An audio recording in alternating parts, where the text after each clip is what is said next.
Hey students, if you're finding that you can't get your computers to update and you're not getting any of the new apps or the full version of Teams, which we need to start school on Friday for the freshmen or on Tuesday for all students, we need to get your sleep settings changed.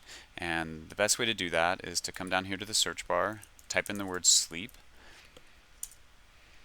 and right now your computer is set to go to sleep even when plugged in after 30 minutes. And that means that updates that are getting pushed out can't install because your computer's asleep.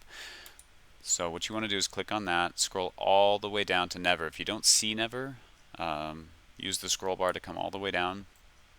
Click on never, and that will immediately change your settings.